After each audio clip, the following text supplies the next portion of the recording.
പിതാവിൻ്റെയും പുത്രൻ്റെയും പരിശുദ്ധാത്മാവിൻ്റെയും നാമത്തിൽ ആമേൻ. കർത്താവായ ഈശോയെ, ഈ പ്രഭാതത്തെ ഓർത്ത് ഞങ്ങൾ അങ്ങേക്ക് നന്ദി പറയുന്നു. ഈ ദിവസം അങ്ങയുടെ മക്കളായി ഞങ്ങളെ ഒരുമിച്ച് കൂട്ടി പ്രാർത്ഥിക്കുവാൻ വേണ്ടി അനുഗ്രഹിച്ചതിനെ ഓർത്ത് ഞങ്ങൾ അങ്ങേ ആരാധിക്കുന്നു. കർത്താവ് അങ്ങയുടെ നാമത്തിൽ അങ്ങനെ പരമേൽപ്പിച്ചിരിക്കുന്ന പൗരോഹിത്യ അധികാരത്തിൽ ഈ മക്കൾക്ക് വേണ്ടി ഞാൻ പ്രാർത്ഥിക്കുന്നു. ഇവിടെ കുടുംബങ്ങളെ അനുഗ്രഹിക്കണമേ, ഇവരുടെ മക്കളെ അനുഗ്രഹിക്കണമേ. ഇവരുടെ വ്യത്യസ്തമായ പ്രാർത്ഥനാ നിയോഗങ്ങളിൽ അങ്ങയുടെ ശക്തി അങ്ങ് പ്രകടമാക്കണമേ. കർത്താവേ, സ്വർഗത്തിന്റെ സഹായം ഈ മക്കൾക്ക് നൽകി അനുഗ്രഹിക്കണമേ എന്ന് പ്രാർത്ഥിക്കുന്നു. അങ്ങയുടെ വാഗ്ദാനങ്ങൾ ഇവരെ പൂർത്തിയാക്കണമേ. കുരിശുമരണത്തിലൂടെ അങ്ങ് ഞങ്ങൾക്ക് നേടിത്തന്ന രക്ഷ അനുഭവിച്ചറിയാൻ ഈ മക്കൾക്ക് ഇടയാകട്ടെ.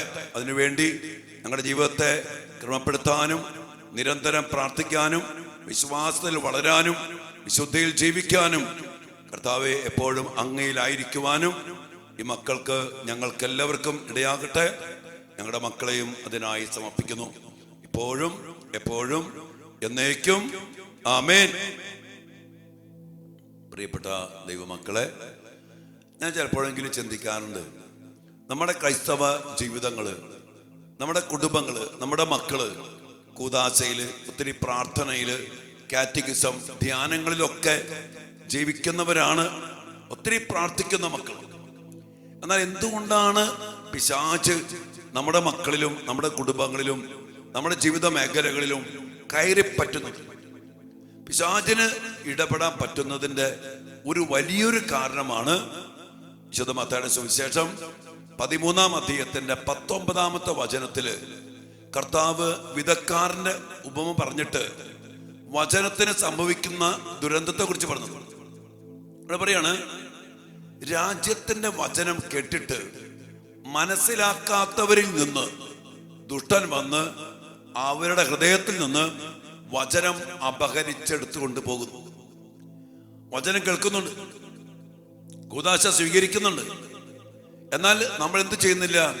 മനസ്സിലാക്കുന്നില്ല. വിശുദ്ധ കുർബാന എന്തെന്ന് മനസ്സിലാക്കുന്നില്ല. അല്ലെങ്കിൽ ദൈവത്തിന്റെ വചനം അത് മനസ്സിലാക്കണില്ല. അങ്ങനെ മനസ്സിലാക്കാതെ പോകുന്നത് കൊണ്ട് എന്ത് പറ്റും? ദുഷ്ടന് പെട്ടെന്ന് വന്ന് ഈ വചനത്തെ, ഈ കൂദാശകളെ, അതിന്റെ ശക്തിയെ ഇല്ലാണ്ടാക്കി അപഹരിച്ചു കൊടുത്തു കൊണ്ടുപോകാൻ പറ്റുന്നു. അതുകൊണ്ട് മക്കളെ, നമ്മൾ ശ്രദ്ധിക്കേണ്ട കാര്യം, നമ്മൾ ദൈവത്തിന്റെ വചനം പഠിക്കണം, അത് മനസ്സിലാക്കണം. വെറുതെ വായിച്ചോട്ട് കാര്യമില്ല. അതാണ് പറഞ്ഞ, രാജ്യത്തിന്റെ വചനം കേട്ടിട്ട് മനസ്സിലാക്കാത്തവരിൽ നിന്ന് ദുഷ്ടൻ വന്ന് വചനം അപഹരിച്ചെടുത്തുകൊണ്ട്. അതുകൊണ്ട് ദുഷ്ടൻ കടന്നു വന്ന് അപഹരിച്ചെടുക്കാതിരിക്കണമെങ്കിൽ എന്ത് ചെയ്യണം? രാജ്യത്തിന്റെ വചനം കേട്ട് അത് മനസ്സിൽ ആക്കണം. ബുദ്ധിയില്, ജീവിതത്തില്, ഹൃദയത്തില് അത് മനസ്സിലാക്കി സ്വീകരിക്കണം. ചുമ്മാ വചനം വായിച്ചിട്ട് കാര്യമില്ല, വചനം കേട്ടിട്ട് കാര്യമില്ല, അത് മനസ്സിലാക്കണം. മനസ്സിൽ, ഹൃദയത്തിൽ, ജീവിതത്തിൽ അത് ആക്കണം. അതിനുവേണ്ടി നമ്മൾ നിരന്തരം പരിശ്രമിക്കണം. ദുഷ്ടന് കടന്നു വന്ന് അപഹരിച്ചെടുക്കാതിരിക്കണം. ഞാൻ പറഞ്ഞില്ലേ, രാജ്യത്തിന്റെ വചനം മനസ്സിലാക്കി. നമ്മുടെ മക്കളൊക്കെ ഞാൻ കേൾക്കും, ഒത്തിരിയേറെ വചനം കേൾക്കുന്നു, ജീവിതത്തിൽ വചനം കേൾക്കുന്നു, എന്നാലും നമ്മുടെ ആളുകള് വഞ്ചന, ചതി, അനുസരണക്കേട്, കൈക്കൂലി, പലിശ, ഇതെല്ലാം വിവാഹമോചനം. നോക്കി, ഇനിമേൽ നിങ്ങൾ രണ്ടല്ല ഒറ്റ ശരീരമാണ്, ദൈവം യോജിപ്പിച്ചത്, മനുഷ്യൻ വേർപെടുത്താതിരിക്കട്ടെ. ആ വചനം ഒന്ന് മനസ്സിലാക്കി നോക്കിയേ. ഡൈവോഴ്സിനെ ചിന്തിക്കോ? ദൈവം യോജിപ്പിച്ചതാ, ചത്താ പോലും വേർപെടുത്താൻ പാടില്ല. ആ വചനം മനസ്സിലാക്കി അതിനുവേണ്ടി സമർപ്പിച്ച്, മാതാവ് പറഞ്ഞില്ലേ, ഈ വചനം, മാതാവിന് വചനം അമ്മയ്ക്കറിയാം, എന്നാലും മനുഷ്യ ബുദ്ധി കൊണ്ട് ചിന്തിക്കുമ്പോ കന്യക ഗർഭം ധരിച്ച് പുത്രനെ പ്രസവിക്കാന്ന് പറഞ്ഞ മനസ്സിലാക്കണ കാര്യമാണോ? എന്നാലും അമ്മ അത് സ്വീകരിച്ചു, അത് ഗ്രഹിച്ചു. അത് അമ്മയ്ക്ക് വചനം അറിയാം. യശയ്യാപ്രവാചന പുസ്തകത്തിലെ 7-ാം അധ്യായം 14-ാം വചനം, കന്യക ഗർഭം ധരിച്ച് പുത്രനെ പ്രസവിക്കും. വചനമറിയാം, ആ വചനം ധ്യാനിച്ചവളാ. അതുകൊണ്ട് വചനം പറഞ്ഞത് സംഭവിക്കുമെന്ന് വിശ്വസിച്ചു, മനസ്സിലാക്കി, സമർപ്പിച്ചു. ദൈവം യോജിപ്പിച്ചത് മനുഷ്യൻ വേർപ്പെടുത്തരുത്. ദൈവം പറഞ്ഞത് സ്വീകരിക്കുക, അംഗീകരിക്കുക. ഇനി പറ്റാത്ത അവസ്ഥ വന്നാലും ആരാ യോജിപ്പിച്ച മക്കളെ? ദൈവമായി യോജിപ്പിച്ച ആ ദൈവം നയിക്കും. വിശ്വാസം ഇതൊന്നും നമ്മുടെ മക്കൾക്കോ നമ്മുടെ കുടുംബങ്ങൾക്കോ നമ്മുടെ ജീവിതങ്ങൾക്കോ ഇല്ലാതെ പോയി. അതുകൊണ്ട് ദുഷ്ടൻ വന്ന് പെട്ടെന്ന് വിവാഹ മോചനം നടത്തും, ഭിന്നിപ്പിക്കും. എല്ലാ ജീവിതത്തിലും അങ്ങനെയാണ്. പൗരോഹിത്യത്തിലും സന്യാസ ജീവിതത്തിലും കുടുംബ ജീവിതത്തിലും നമ്മുടെ മക്കളുടെ കാര്യത്തിലും ദൈവം പറഞ്ഞ വചനത്തെ മനസ്സിലാക്കി ഹൃദയത്തിൽ സംഗ്രഹിച്ച് അതിനനുസരിച്ച് ജീവിതത്തെ കർത്താവിനെ ഏൽപ്പിച്ചു കൊടുത്താൽ ഒരു പിശാചിനും വന്ന് ഒരു ഡൈവോഴ്സോ ഒരു വഴിപിഴച്ച ജീവിതമോ ഒരു മിശ്ര വിവാഹമോ തെറ്റായ സ്നേഹബന്ധമോ ലൗകികാതിലോ ഒരു മക്കളും പെട്ട് പിശാച് നശിപ്പിക്കാൻ വേണ്ടി ജീവിതങ്ങളെ അപഹരിച്ചെടുത്തു കൊണ്ടുപോകത്തില്ല. ഇത് സത്യം. ഈ വചനം മനസ്സിലാക്കും മക്കളെ. അതുകൊണ്ട് രാജ്യത്തിന്റെ വചനം കേട്ട് മനസ്സിലാക്കി ജീവിക്കുന്ന മക്കളായിട്ട് മാറിയാൽ പിശാച് നമ്മുടെ മക്കളിലേക്കോ നമ്മിലേക്കോ നമ്മുടെ കുടുംബത്തിലേക്കോ സാമ്പത്തിക മേഖലയിലേക്കോ ജോലിയിലേക്കോ ഒരിക്കലും കടന്നു വന്ന് നശിപ്പിക്കത്തില്ല, അപഹരിക്കത്തില്ല എന്നുള്ളത് 1000 വട്ടമല്ല 10,000 വട്ടം സത്യം. കാരണം ഈശോ പറഞ്ഞില്ലേ, ആകാശം മാറിയാലും ഭൂതലം മാറിയാലും എന്റെ വചനത്തിൽ നിന്ന് വള്ളി പുള്ളി മാറത്തില്ലെന്ന് സത്യം സത്യമായിട്ടും ഈശോ മത്തായി 5:17 മുതൽ നിയമത്തിന്റെ പൂർത്തീകരണത്തിൽ പറഞ്ഞു വച്ചിട്ടുണ്ട്. അത് മാറത്തില്ല. വചനം ഗ്രഹിച്ച് മനസ്സിലാക്കി സ്വീകരിച്ചാൽ ഒരു പിശാചിനും തൊടാൻ പറ്റില്ല. ഈ ഒരു അഭിഷേകത്തിന് വേണ്ടി നമുക്കിന്ന് പ്രാർത്ഥിക്കാം മക്കളെ. വചനം മനസ്സിലാക്കി ജീവിക്കുന്നവരായിട്ട് നമ്മുടെ മക്കള്, നമ്മുടെ കുടുംബങ്ങള്, നമ്മുടെ ജീവിതങ്ങൾ, വ്യക്തി ജീവിതങ്ങള്, നമ്മുടെ വൈദികര്, നമ്മുടെ സന്യസ്തര് വചനം മനസ്സിലാക്കി ജീവിക്കട്ടെ. ഒരു പിശാചും വരില്ല. നമുക്ക് പ്രാർത്ഥിക്കാം മക്കളെ. ഈശോ അനുഗ്രഹിക്കട്ടെ.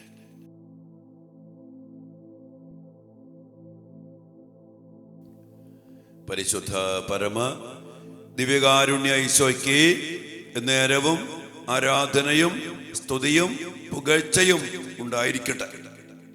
ദിവ്യാനുസന്നദ്ധിയില് നമുക്ക് ഒരുമിച്ച് ഇന്നലെ ഈശോ പഠിപ്പിച്ച പ്രാർത്ഥിക്കാം.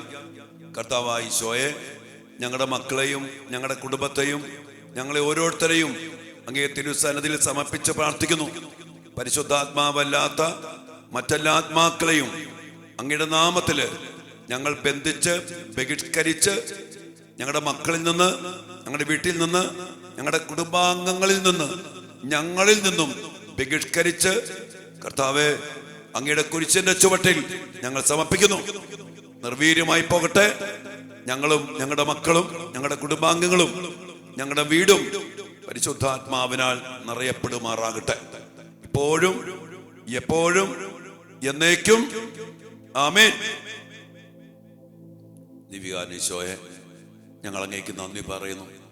ഞങ്ങളെ കൂടുതൽ കൂടുതൽ അങ്ങിലേക്ക് ചേർത്ത് പിടിക്കുന്നതിനും അഭിഷേകത്താൽ നിറഞ്ഞ് കൂട്ടായ്മയിൽ പ്രാർത്ഥിക്കുന്നതിനും അങ്ങ് ഞങ്ങളെ അനുവദിച്ച് വളർത്തുന്നതിനെ ഓർത്ത് നന്ദി പറയുന്നു. ഓരോ ദിവസത്തിനും ഞങ്ങൾക്ക് വേണ്ട വചനങ്ങളും സന്ദേശങ്ങളും നൽകി പ്രാർത്ഥിക്കാൻ പഠിപ്പിച്ച് കൃപയിൽ ഞങ്ങളെ വളർത്തി ഞങ്ങളെ ശക്തീകരിക്കുന്നതിനെ ഓർത്ത് ഞങ്ങൾ അങ്ങേ ആരാധിക്കുന്നു. കർത്താവ്, ഇന്ന് അങ്ങ് ഞങ്ങളോട് പറഞ്ഞില്ലേ, അങ്ങയുടെ വചനം ഞങ്ങൾ മനസ്സിലാക്കാത്തത് കൊണ്ടാണ്, ആ വചനം ഞങ്ങൾ ഗ്രഹിക്കാത്തത് കൊണ്ടാണ് ദുഷ്ടൻ പെട്ടെന്ന് കടന്നു വരുന്നത്. ഞങ്ങളുടെ മക്കളില്, ഞങ്ങളുടെ ജീവിതത്തില്, ഞങ്ങളുടെ കുടുംബങ്ങളില് അങ്ങയുടെ വചനം മനസ്സിലാക്കി ജീവിച്ചാൽ ഒരിക്കലും പിശാചിന് കടന്നു വരാൻ പറ്റത്തില്ലെന്ന് അങ്ങ് ഞങ്ങളോട് പറഞ്ഞല്ലോ. ഈശോയെ, ഞങ്ങൾ വചനം മനസ്സിലാക്കി ജീവിക്കട്ടെ, വചനത്തിന് പ്രാധാന്യം കൊടുക്കട്ടെ.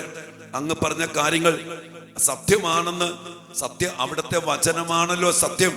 ആ വചനമാകുന്ന സത്യം മനസ്സിലാക്കി അതിനുവേണ്ടി ജീവിക്കാൻ കർത്താവേ ഞങ്ങൾക്ക് കൃപ നൽകണമേ. അങ്ങനെ ഞങ്ങൾ ജീവിച്ചാൽ പിശാചിന്, ദുഷ്ടന് അപഹരിച്ചു കൊണ്ടുപോകാൻ പറ്റില്ല. ഞങ്ങളുടെ കുടുംബങ്ങളെ, ഞങ്ങളുടെ മക്കളെ, ഞങ്ങളുടെ സാമ്പത്തിക മേഖലകളെ, ഞങ്ങളുടെ ജീവിതങ്ങളെ, ഞങ്ങളുടെ പൗരോഹിത്യത്തെ, ഞങ്ങളെ ഒന്നിനെയും ദുഷ്ടന് അപഹരിച്ചെടുത്ത് കൊണ്ടുപോകാൻ പറ്റത്തില്ല. ഈശോയെ, ഞങ്ങളെ അഭിഷേകം ചെയ്യണമേ, ഞങ്ങളെ ശക്തിപ്പെടുത്തണമേ. വചനത്തിൽ അടിസ്ഥാനമിട്ട് വചനം മനസ്സിലാക്കുന്ന ജീവിതം ജീവിക്കാൻ ഞങ്ങൾക്കും ഞങ്ങളുടെ മക്കൾക്കും ഞങ്ങളുടെ കുടുംബാംഗങ്ങൾക്കും ഇടയാകട്ടെ. ഈ വലിയൊരു അഭിഷേകത്തിന് വേണ്ടി ഇന്ന് ദിവ്യകാന സന്നദ്ധിയിൽ ഈ ആശീർവാദ സമയത്ത് നമുക്ക് പ്രാർത്ഥിക്കാം മക്കളെ. വചനം മനസ്സിലാക്കി, വചനം ഗ്രഹിച്ച് കർത്താവിൻ്റെ സ്വന്തമായി ജീവിക്കാൻ തീരുമാനമെടുക്കട്ടെ. വചനം മനസ്സിലാക്കാനുള്ള വലിയ കൃപ അത് ഈശോയെ അങ്ങ് തന്നെ തരണം. ചോദിച്ചു വാങ്ങിച്ചോ മക്കളെ. വിശുദ്ധരും കുടുംബത്തിനു വേണ്ടി, മക്കൾക്ക് വേണ്ടി, നമ്മുടെ വ്യക്തി ജീവിതങ്ങൾക്ക് വേണ്ടി ഈ അനുഗ്രഹമെന്ന് നമുക്ക് യാചിച്ച് പ്രാർത്ഥിച്ച് സ്വന്തമാക്കാം.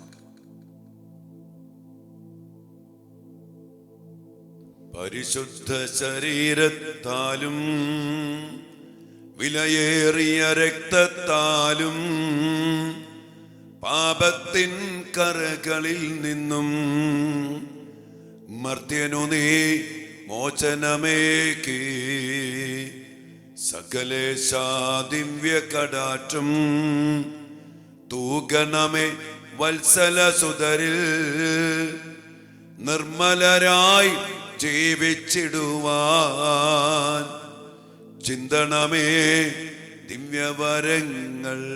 എല്ലാ വരങ്ങളും ചിന്തി വചനം മനസ്സിലാക്കി ജീവിക്കാനുള്ള കൃപ ഞങ്ങളിലേക്ക്, ഞങ്ങളുടെ മക്കളിലേക്ക്, ഞങ്ങളുടെ കുടുംബത്തിലേക്ക് ചൊരിയണമേ എന്ന് പ്രാർത്ഥിച്ചുകൊണ്ട് ആശീർവാദം സ്വീകരിച്ച മക്കളെ, ഹല്ലേലൂയ യേശുവേ.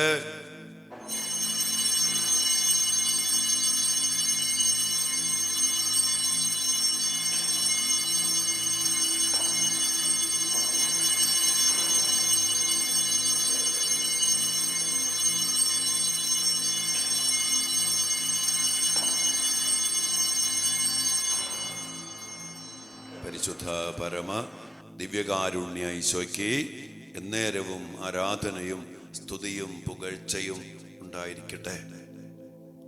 പ്രിയപ്പെട്ട ദൈവമക്കളെ, നമ്മുടെ ഈ പ്രാർത്ഥന അതിശക്തമായ സന്ദേശങ്ങളിലൂടെയാണ്, തിരുവചനത്തിന്റെ അടിസ്ഥാനത്തിലൂടെയാണ് ഇപ്പൊ മുന്നോട്ട് പോയിക്കൊണ്ടിരിക്കുന്നത്.